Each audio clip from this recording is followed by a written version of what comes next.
மத்திய தென்மேற்கு வங்கக்கடல் பகுதியில் உருவாகியுள்ள காற்றழுத்த தாழ்வு பகுதி காரணமாக தமிழகத்தின் பல மாவட்டங்களில் மழை பெய்து வருகிறது.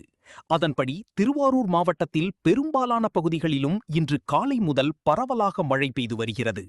குறிப்பாக திருவாரூர் நகர்ப்பகுதி மற்றும் சுற்றுவட்டார பகுதிகளான வாழவாய்க்கால், விளமல், திருமதிக்குன்னம், கமலாபுரம், கண்கொடுத்த வனிதம், அடியக்கமங்கலம், ஆண்டிபாளையம், கோமல், மாவூர், மாங்குடி, அத்திசோழமங்கலம், ஆண்டாங்கரை, லட்சுமி நாராயணபுரம், வடபாதிமங்கலம் உள்ளிட்ட மாவட்டத்தின் பெரும்பாலான பகுதிகளில் காலை முதல் பரவலாக மழை பெய்து வருகிறது.